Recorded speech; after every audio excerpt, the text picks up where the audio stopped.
Hey, Viking fans, this is Keith Millard, and you are listening to the One Bar and Lupicus Show. Go Vikes! All right, welcome back to the One Bar and Lupicus Show. I am One Bar with Lupicus, and damn it, it's time to talk about this offensive line. Could they actually be good? Is it good? We're not going to answer that yet, but it's definitely starting to look that way. It is, and as Vikings fans, for what we've seen over the years, we're not very picky. We're not very picky at all. We'll take what we can get, but it feels deep in our loins and our undercarriage that they're possibly getting better. Well, we got a 3-game body of work to go off of. The first game wasn't great. Pretty well looked like the O-line of last year against the Bengals. We were shitting our pants with Chandler Jones on the horizon. They shut him down, and then the Seahawks, same thing. So 2 good performances, 1 bad one. So far, so good. And as always, just because we hit 4,000 subs, keep hitting that sub button. Let's get to that beautiful 5. I can't wait to see that 5er. But let's put this into context. Last year, 2020, the Vikings ranked 29th overall in pass blocking and 18th in run blocking. So far through 3 games, they are 16th in pass blocking, quite the improvement, and 19th in run blocking. So about the same in run, but that is a huge improvement. And Kirk Cousins is feeling it, and we are seeing it by his beautiful, beautiful throws. Yeah, and a big reason why is the guys who aren't in there right now. No Dakota Dozier, no Drew Samia / Pat Elflein. So really, the personnel change has been a big reason for this. And you got, obviously, the stalwart on the right side, Brian O'Neill, who we rarely ever talk about, just so damn good. Always so. I don't think he's even allowed like a pressure yet this year. And again, you got Rashad Hill on the left side, but that hopefully is going to change so too. Well, let's start off with our tackles. Rashad Hill, I think it's very clear to say that he had his best game last year against Seattle. He did give up a sack, but best game, hands down. And you mentioned Brian O'Neill. Brian O'Neill is worth. We got a damn bargain there. 0 pressures, 0 sacks, and he has 2 penalties this year. That's it. Yeah, let's start with Rashad Hill. I mean, really, other than that first game, I thought he's played pretty damn well.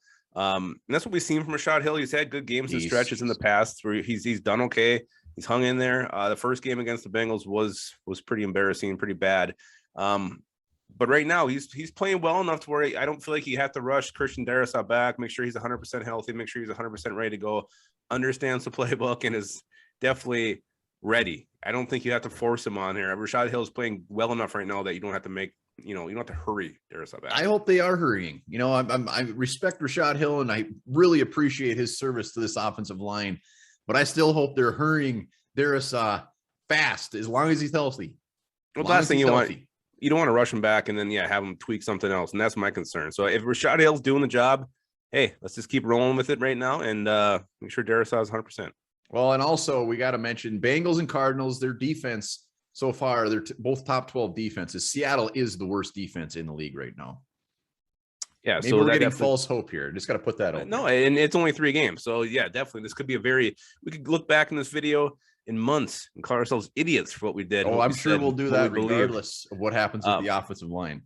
And let's go over to Brian O'Neill. And this is a guy we don't even talk about because we don't have to because he's so damn good. Never hear his number called. Occasionally he'll get a penalty. He'll clap for himself when he gets a penalty. Again, that was still strange, but it makes me laugh every time I think about it. But he's just so good. So good pass protection, so good opening up holes in the run game. He's just a solid dude, and a guy I love that he's part of this team. Wow, that was really heartfelt, and I think everybody agrees with you. Let's go to the newbies of the offensive line. Let's kick it inside of these beautiful guards. Oli Udoh. Yeah. Holy freaking Udoh. And to me, he's the one I think is really really surprising and playing even better than Cleveland. Just because you see Udoh just dominating people. He's taking on 2 guys at once and driving them both back. He put JJ Watt in the freaking turf. He's making highlight reel blocks that you don't see. And this is a guy, was he a 6th-round pick a couple years ago at a summer called Elon? Sometimes you got to sit and wait on these draft classes, and this is a big reason why. You see Oli Udoh, really nothing the first couple of years, and all of a sudden, boom, here he is having a huge impact for the Vikings. So that's one thing. We talked about last week, people getting worried about the draft class this year. These things take time, and Oli Udoh is a perfect example of that.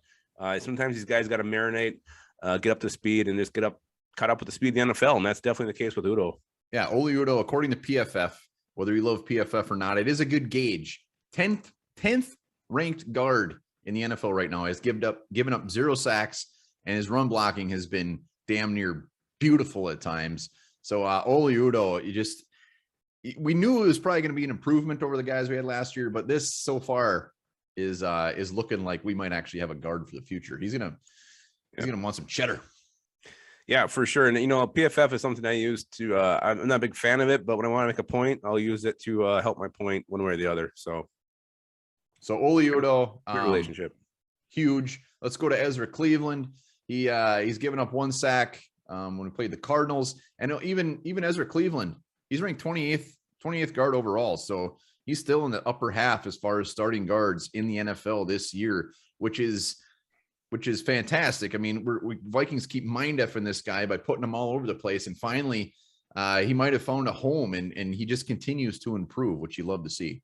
Well, I think that's the big thing. I was just going to touch on that too, but he's playing a new position. This is his 3rd game at his new position, and he's at the 28th best guard in the NFL right now. Hell yeah. He's only going to get better. He's only going to figure that thing out more, understand the nuances of it. When Christian Darrisaw comes, he'll have someone new to work with, maybe somebody even a little bit better. So Ezra Cleveland looking great so far. And yeah, I mean, he's got so much more room to grow. So the potential is through the roof right now for Cleveland. Yeah. When you think I keep comparing it to last year, but when you think we got the 10th and 28th best guard in the league as of now, compared to last year when it was like, I mean, it was Dozier, wasn't he like 90 or something rated guard?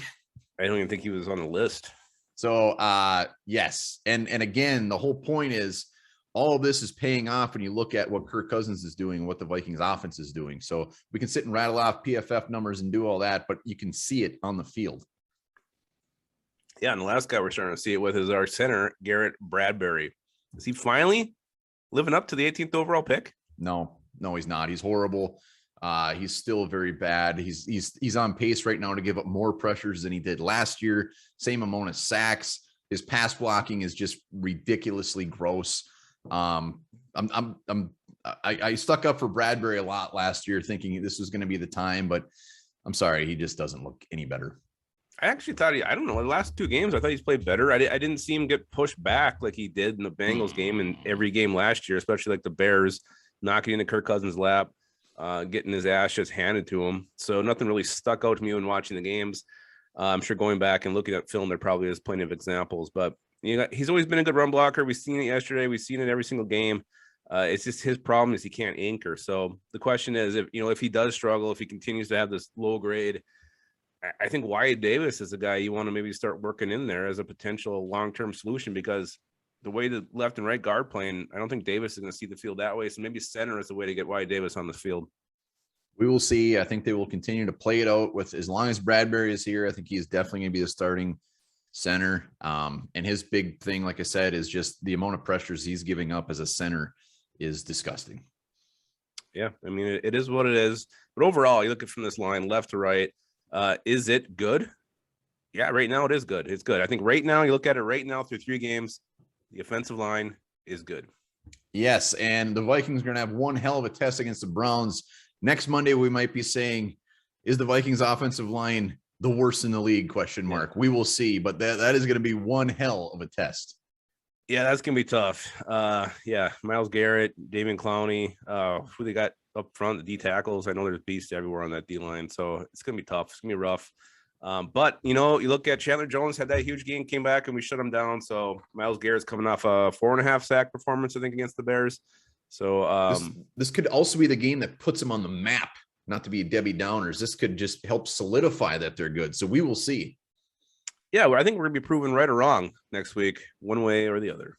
Well, all we can say is this is a step up from last year when we couldn't even thought of having a video like this. So as of now, I'm getting a little excited about these young guys. I'm getting a little excited about this offensive line. So yes, I agree. I think they are good.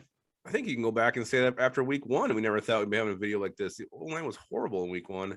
And now 2 games after that, we're starting to love them a little bit.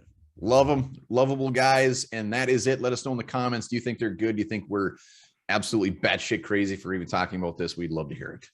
All right. Remember this, our bodies contain about 0.2 milligrams of gold, most of it in our blood.